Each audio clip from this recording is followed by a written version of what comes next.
Partai NU, PKI, 3 ini nerima, yang 1 enggak. Akhirnya 1960 Masyumi dibubarkan. Di sini udah mulai kelihatan Islam dipinggirkan. Masyumi pemenang pemilu bersama PNI 58 kursi di Konstituante 1955 dibubarkan dengan sebuah dekret oleh Bung Karno. Bubar. Tinggal 3, PNI, Partai NU, Komunis, PKI. 1960. 1965 PKI memberontak. Yang paling banyak disembelih orang NU, bukan orang PNI. Paham? Setelah tahun 60 Masyumi dipinggirkan, 4 partai besar itu Masyumi dibuang dulu, tinggal NU di tengah-tengah nih. 1965 disembelih nih NU, habis Islam. Sebelum mulai, yuk dukung dakwah Fethizon TV dengan like, subscribe, dan nyalakan notifikasi. Jazakumullahu khairan katsira.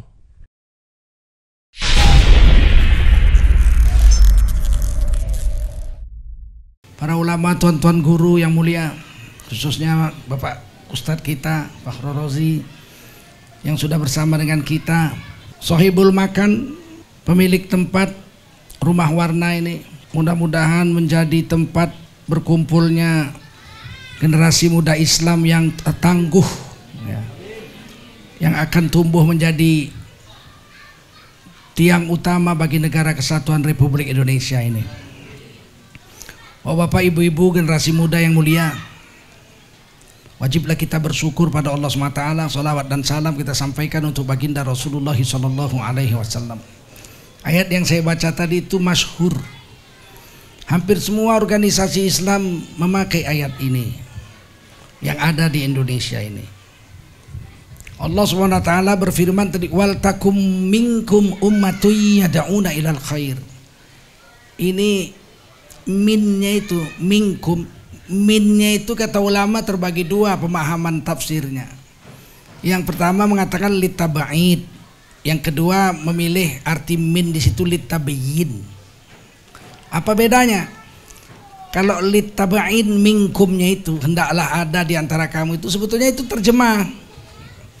Kalau artinya mestinya wajib ada di antara kamu. Karena minnya itu kalau nggak litaba'id, litabiyin, wajib ada di antara kamu orang Islam.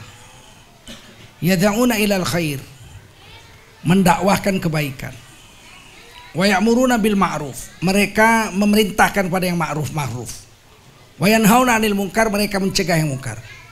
Wa ulaika humul muflihun, Allah stempel ayat ini, mereka adalah orang-orang yang sukses.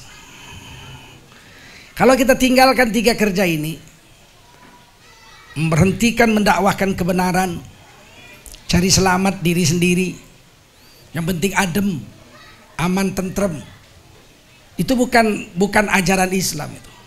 Itu ajaran pengecut dan pecundang. Orang Islam itu wajib mendakwahkan kebenaran. Kalau minnya itu litaba'id, wajibnya wajib kifayah. Kalau di Yogyakarta ini ada laki-laki 10.000 orang misalnya, 5.000 buat kerja untuk mengajakkan kebaikan, 5.000 lagi tidak melakukan kejahatan tapi tidak mengajak kebaikan, tapi nggak melakukan kejahatan, diamlah gitu. Orang Jogja ini tidak berdosa lagi. Itu kalau minnya itu litaba'id. Tapi kalau 10.000 laki-laki di Jogja ini yang dakwah mengajak kebaikan itu cuma 1.000 orang, yang 9.000 lagi dilaknat Allah Subhanahu wa taala. Itu yang dimaksud fardu kifayah. Tapi kalau minnya itu diartikan litabiyin, kalau 10.000 laki-laki di Yogyakarta ini, maka 10.000-nya itu semuanya wajib mendakwahkan kebenaran, memerintahkan pada yang ma'ruf, mencegah yang mungkar. Kalau enggak, semua orang laki-laki Jogja ini berdosa semua. Itu kalau minnya litabiyin. Saya Tengku Zulkarnain memilih minnya itu litabiyin, bukan litaba'id. Fardu ain, bukan fardu kifayah. Karena ada ayat lain.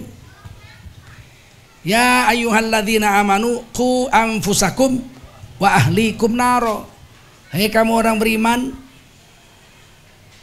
230 juta orang se-Indonesia ini orang beriman, 261 juta penduduk Indonesia, 230 jutaan orang Islam.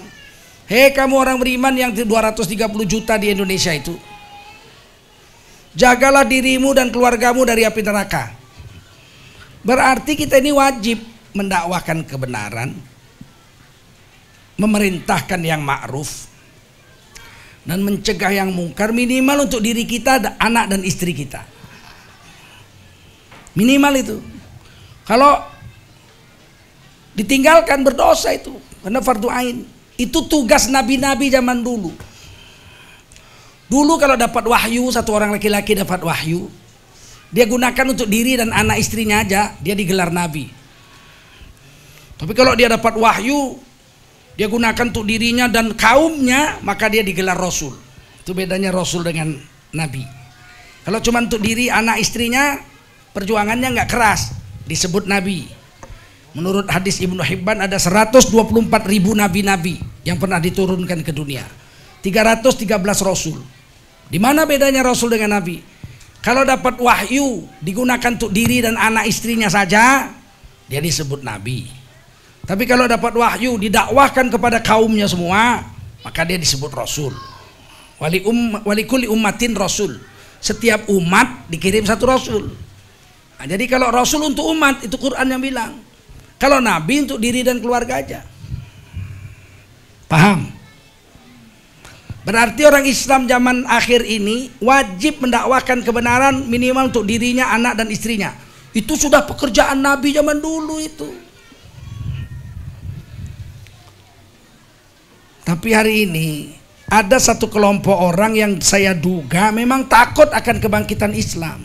Meskipun KTP-nya Islam. Tapi paling takut dia kalau Islam itu bangkit di Indonesia. Padahal yang memerdekakan Indonesia ini 90% orang Islam, betul?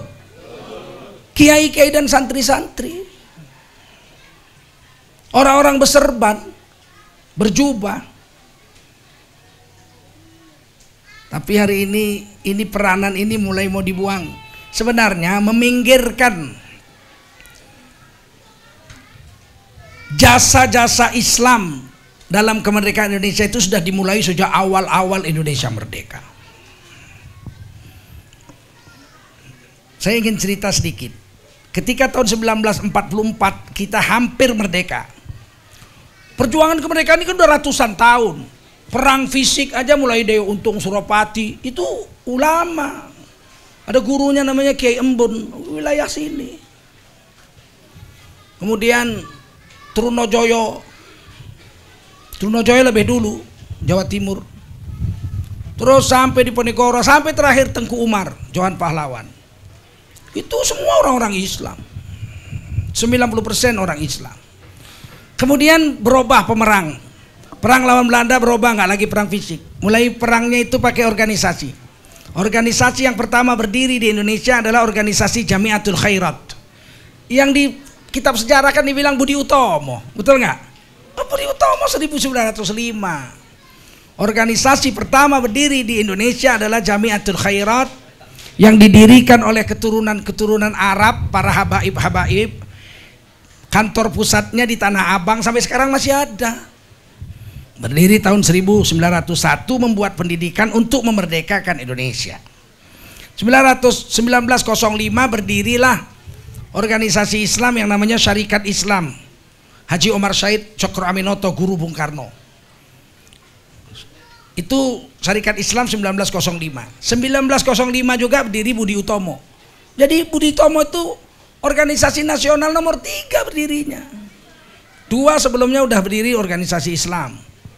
1916 Matlaul Anwar didirikan oleh Kiai Haji Mas Mansur, Mas Abdurrahman, pakai jubah serban, berdiri di Menes, Banten. 1926 berdirilah NU. 1923 sebelumnya berdiri Persis, Persatuan Islam di Bandung. 1926 NU di Jawa Timur. 1926 berdiri di Medan Al-Wasliyah. 1912 berdiri organisasi Muhammadiyah duluan. Setelah Syarikat Islam 1906, Muhammadiyah 1912 di sini di Jogja. Matlaul Anwar 1916 di Banten. NU di Jawa Timur 1926, Al-Wasliyah di Medan 1926, sebelumnya Persis di Bandung, Persatuan Islam 1923. PUSA, Persatuan Ulama Seluruh Aceh 1934. Berdiri lagi di Jawa, di Sumatera Barat namanya PERTI, Persatuan Tarbiyah Islamiyah. Berdiri lagi di Lombok Nahdlatul Wathon. Berdiri di Sulawesi namanya Al-Irsyad. Ini semua ormas Islam semua. Jauh sebelum Indonesia merdeka. 1944 di Yogyakarta ini berdiri Universitas Islam Indonesia, UII. Ada yang pernah ke sana? Ada mahasiswa UII sini? UII itu berdiri 1944. Indonesianya belum merdeka. Indonesianya baru merdeka 1945. Tapi Universitas Islam Indonesia sudah berdiri 1944. Nah, aktor ortotarisnya itu masih tulis tangan rapi sekali, cantik sekali tulisannya. Masih ada dipamerkan itu di aula Universitas Islam Indonesia. Apa Anda pikir Universitas Islam Indonesia itu berdiri setelah Indonesia merdeka? Indonesianya belum ada. Yang mendirikannya Muhammad Nasir, Kiai Haji Kahar Muzakir, itu mendirikannya. Ki Bagus Hadikusumo, kiai semua. Baru 1945 Indonesia merdeka. 3 minggu kemudian Kiai Haji Hasyim Asy'ari buat kongres umat Islam pertama di Yogyakarta, seluruh Indonesia. Didirikanlah Majelis Syuro Indonesia, Masumi. Nah, pemilihan umum 1955, 4 partai pemenang pemilu yang besar. Pertama Masumi, 58 kursi, Majelis Syuro Indonesia, Partai Islam. Yang kedua PNI, Partai Nasionalis Indonesia Bung Karno, 58 kursi, sama dengan Masumi. Yang ketiga Partai Nahdlatul Ulama, Partai NU. Yang keempat Partai Komunis Indonesia. Inilah 4 partai yang besar. Banyak partai lain, ada Partai Murba, Musyawarah Rakyat banyak. Itu Tan Malaka dengan Adam Malik, dengan Khairus Soleh. Banyak. Tapi yang besar 4 ini. Apa yang terjadi anak-anakku? 1955 dibuatlah konstituante untuk membuat Undang-Undang Dasar Negara Republik Indonesia. Nggak pernah berhasil 4 tahun. Kalau Masumi memajukan Undang-Undang Dasar Islam, ada Undang-Undang Dasar Islam, draftnya dibuat oleh Masumi. Saya punya, disimpan mertua saya itu. Undang-Undang Dasar Islam Negara Republik Indonesia. Majukan, sudah lengkap berapa pasal-pasal. Di veto sama PNI sama PDI, apa PKI nggak setuju, PNI nggak setuju, nggak jadi.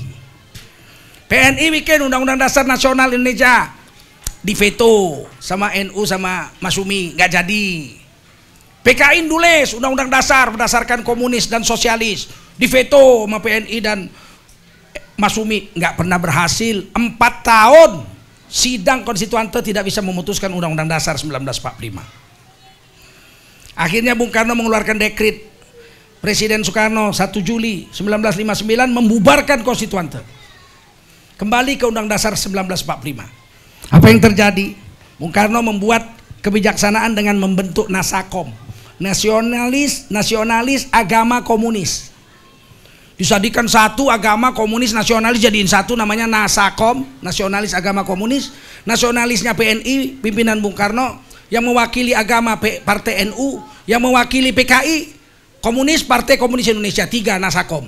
Masumi kan 4 partai yang menang. Masumi, PNI, Partai NU, PKI, 3 ini nerima, yang 1 enggak. Akhirnya 1960 Masumi dibubarkan. Di sini udah mulai kelihatan Islam dipinggirkan. Masumi pemenang pemilu bersama PNI 58 kursi di konstituante 1955 dibubarkan dengan sebuah dekret oleh Bung Karno.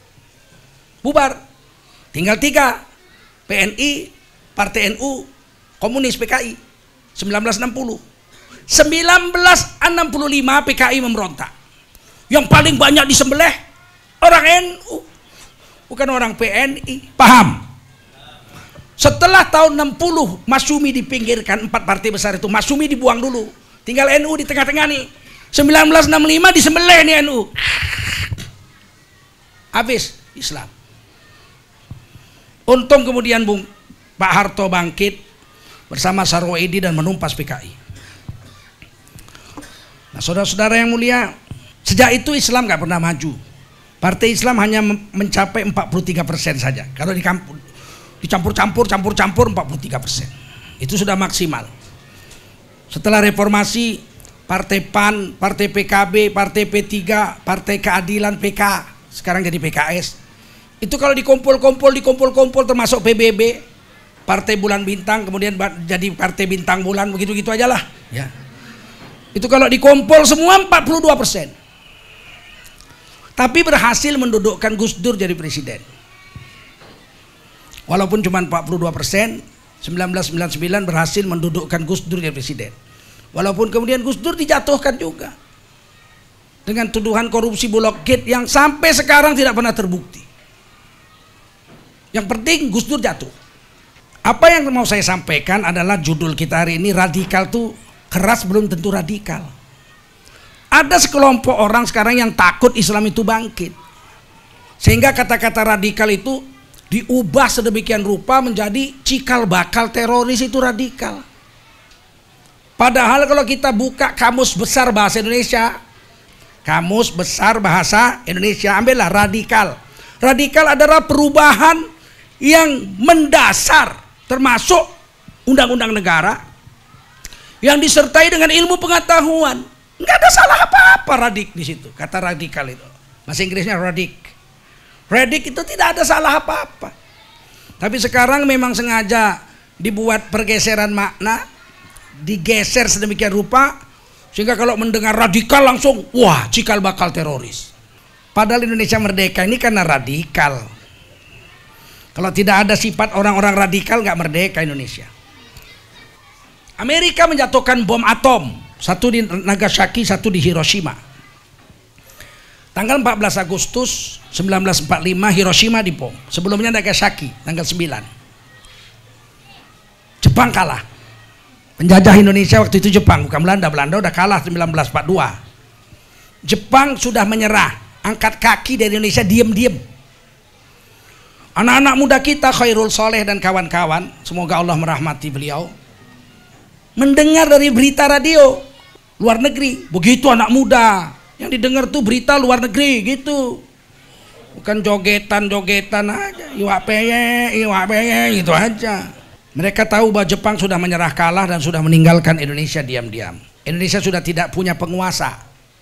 Maka mereka mendatangi Bung Karno, Bung, merdekakan Indonesia segera. Kata Bung Karno, jangan. Nah, ini orang tua. Orang tua kan sabar. Apalagi orang Jawa ya, ojoli. Orang Jawa gitu, diinjek aja kakinya, Mas, kaki saya Mas. Kalau kami orang Medan mana ada diinjek kaki, hei matamu.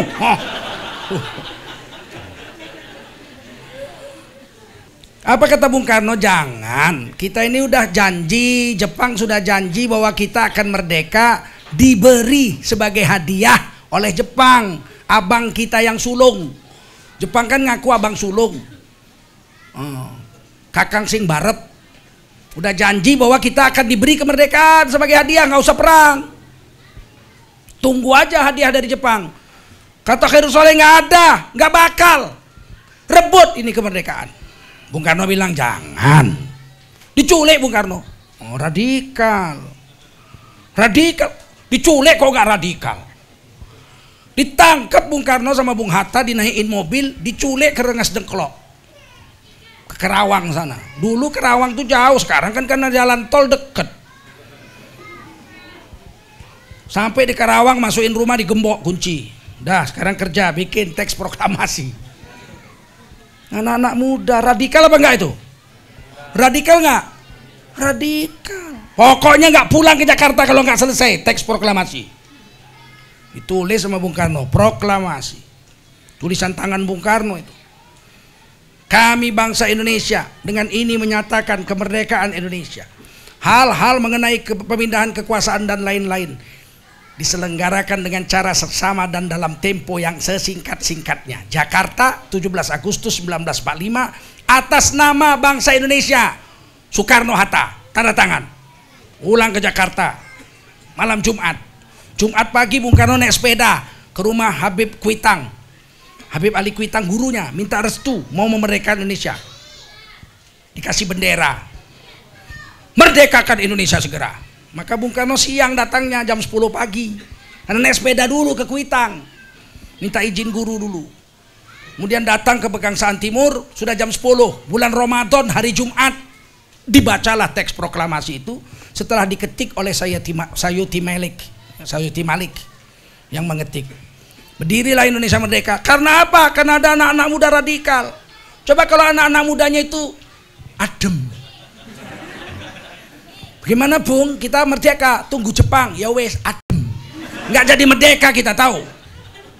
Sekarang ini kalau udah cerita radikal, seolah-olah kita anti NKRI, penebar kebencian, anti Bhinneka Tunggal Ika.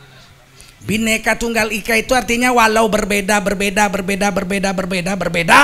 tapi tetap satu dalam NKRI, Negara Kesatuan Republik Indonesia.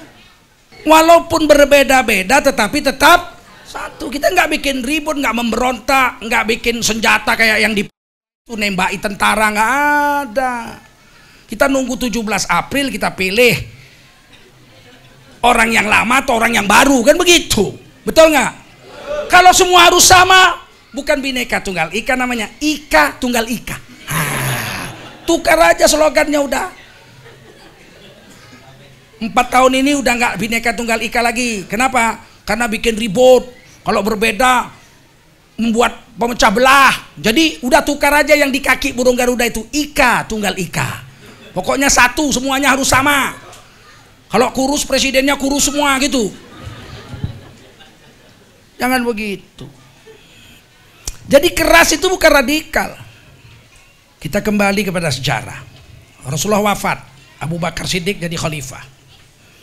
Abu Bakar itu kan orang paling lunak, paling lembut. Yang keras tuh Sayyidina Umar, betul nggak? Ya kalau Sayyidina Abu Bakar lembut, cengeng lagi. Kalau sholat nangis. Kalau jadi imam tangisannya sampai ke soft belakang. Sayyidina Abu Bakar tuh cengeng, tukang nangis. Tapi begitu jadi khalifah, musyawarah. Ini ada satu kaum menolak bayar zakat. Apa? Kata Sayyidina Abu Bakar.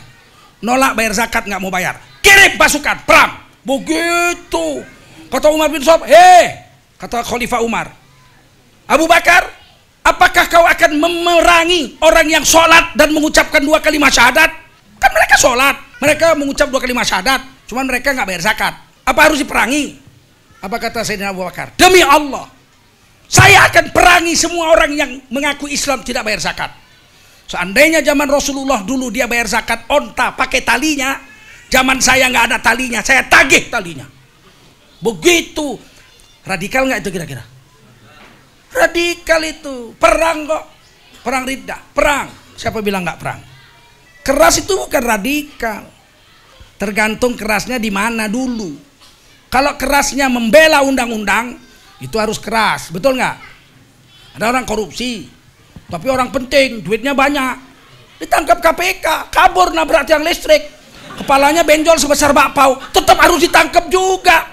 Salah bungkus lagi, yang benjol belah kanan, yang dibungkus sebelah kiri, tetap aja harus ditangkap. Karena bicara tentang undang-undang.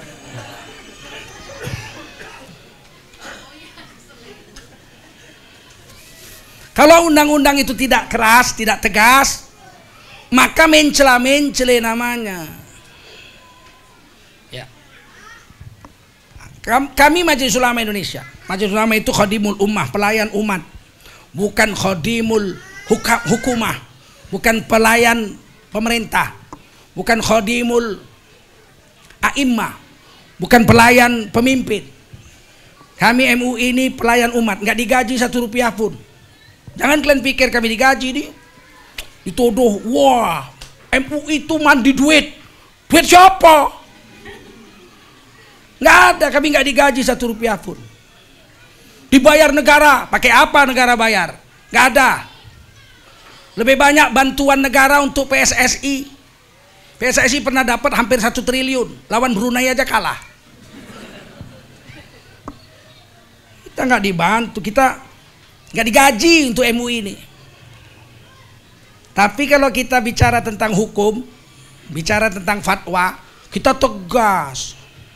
Ahok menghina agama, menghina ulama, keluar pernyataan. Biar diancam, biar apa, di ini itu pokoknya lebih baik mati daripada fatwa itu dicabut. Paham? Itu kira-kira radikal nggak itu? Ya radikal. Kalau enggak ya mencela-mencele. Ini apa? Ahok menghina agama? Ya. Menghina ulama? Ya.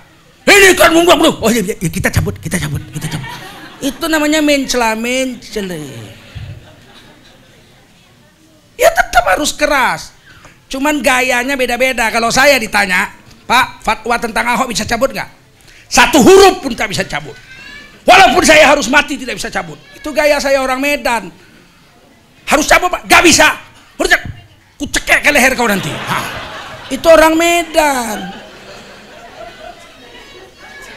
Beda sama orang Jawa. Kalau Kiai Ma'ruf Amin orang Jawa. Kan didatangi juga. Yai, ini mohon supaya fatwa ini kan 4 pasal di atas, 4 pasal di bawah, di tengahnya ini tolong diganti. Yang mana? Ini Ahok itu menghina Al-Quran dan atau menghina ulama. Ini satu baris ini kalau bisa dihapus. Apa kata Kiai Ma'ruf? Nggak bisa. Justru itu intinya surat. Kalau itu dicabut, nggak ada gunanya lagi surat itu. Saya lihati matanya gitu. Sabar bener nih orang tua. Tapi Pak, ini begini Pak, ini harus dicabut Pak, ini demi keamanan negara begini. Nggak bisa. Jadi bagaimana Pak? Ya nggak bisa. Begitu aja. Itu kira-kira keras nggak itu? Keras, cuman nyampaikannya halus. Nggak bisa. Tapi begini Kiai, ya ndak bisa. Tapi sebaiknya kan begini Kiai, begini. Terus gimana Kiai? Dicabut nggak? Ndak bisa. Itu keras nggak? Keras, cuman caranya aja lembut, kayak Arjuna. Kue arep tak pateni, kan gitu. Lembut tapi arep tak pateni. Lebih bagus saya kayak Bolodewa, kue tak pateni sisan gue. Sama apa beda itu? Kue arep tak pateni. Sama aja itu. Nah, kesimpulannya begini. Kalau untuk mengajak yang baik, kadang-kadang pakai cara lembut, kadang-kadang pakai cara tegas. Untuk ngajak yang baik, kadang-kadang cara lembut. Yuk sholat berjemaah yuk. Orang tabligh pakai cara lembut. Kita bersaudara, diikat dengan kalimat la ilaha illallah Muhammad Rasulullah. 10 menit lagi azan maghrib Pak. Mari kita siap-siap ke masjid, sholat berjemaah, untuk kemudian mendengarkan pemikiran tentang iman dan amal soleh, pentingnya iman amal soleh. Monggo Pak. Wah, itu tabligh. Mau bubar nggak? Mau main judi kau dekat masjid? Ayo bubar. Sekarang saya bilang, apakah dua-duanya ini tidak tegas? Tegas. Cuman caranya yang satu, kita diikat dengan persaudaraan. Tapi tiap hari didatengin. Assalamualaikum warahmatullahi wabarakatuh. 10 menit lagi azan sudah. Mari kita. Tapi kalau mencegah yang mungkar memang nggak bisa pelan. Mencegah yang mungkar nggak bisa pelan. Kata Nabi, man ra'a minkum mungkaran falyughayyirhu biyadihi. Kalau kamu melihat kemungkaran, wajib kamu tukar dengan tanganmu, kekuasaan. Kalau dengan kekuasaan nggak bisa, fa illam yastati fa bi lisani. Bengok dengan mulutmu. Kalau dengan mulutmu nggak bisa, fa bi qalbihi. Hendaklah dia mencegah dengan hatinya, dia jijik, benci dengan hatinya. Wa dzalika at'aful iman, membenci dengan hati iman terlemah, paling lemah. Nah, kalau kita mencegah kemungkaran pakai hati, kemungkaran itu tidak berhenti, malah menghancurkan semuanya. Coba saya kasih contoh. Saya jemur padi nih. Di halaman rumah saya 100 kaleng padi saya jemur. Saya duduk nunggu padi. Datang 200 ekor ayam tetangga makan padi saya. Terus saya melihat dengan benci.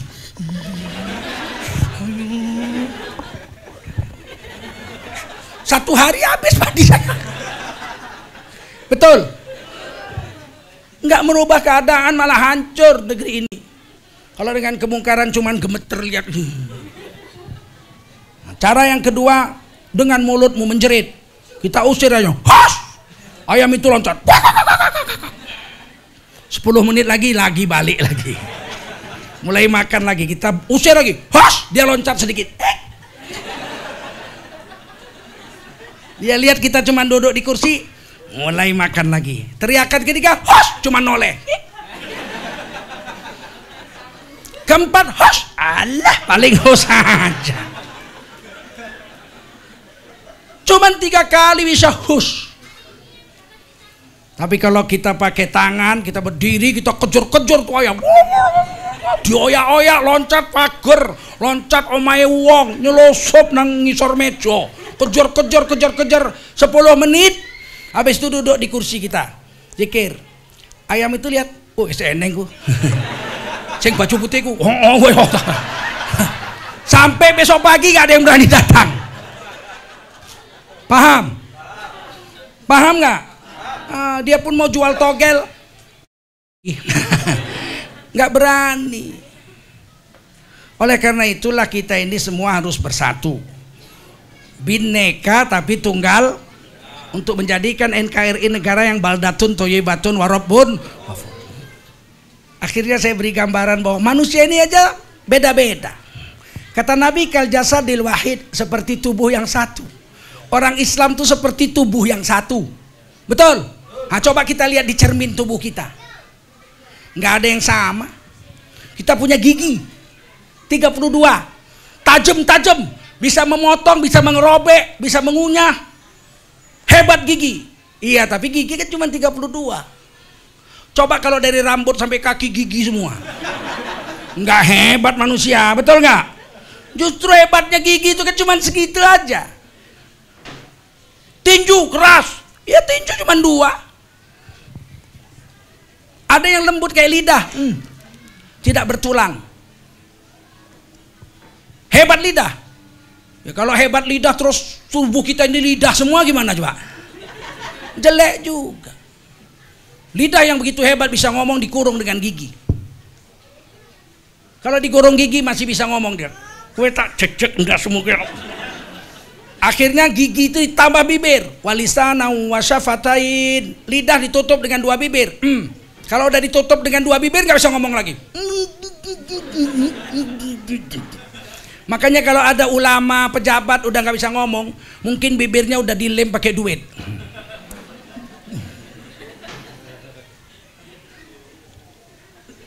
Paham? Ada yang keras kayak gigi tajam, ada yang setengah keras kayak kuping. Coba kalau kuping kita ini keras kayak gigi, robek kasur semua. Oleh karena itu Islam itu seperti itu, bineka tunggal ika. Ada yang keras kayak, ada yang lembut kayak ya Allah, kepadamu aku mengadu, matikanlah pemusuh-musuh kami ya Allah. Bininya kejeblok sawah. Ada yang setengah lembut kayak Agim, saya mah begini mah, ya, dia begini mah terus, dia mah terus. Ada yang keras, saudara, kayak Habib Rizik. Penting nggak Islam beda-beda? Penting nggak? Penting. Sekarang presiden kita kurus, kita pilih yang tegap, keker, boleh nggak? Boleh nggak? Boleh, memang gitu. Beda-beda. Oh, kami mau mempertahankan yang kurus, silakan. Kami nggak mau, kami orang Medan nggak mau. Sudah proklamasi kemarin 2019 ganti presiden, ya nggak? Sudah, Medan udah duluan kalah Jogja. Medan duluan. Sampai sini aja.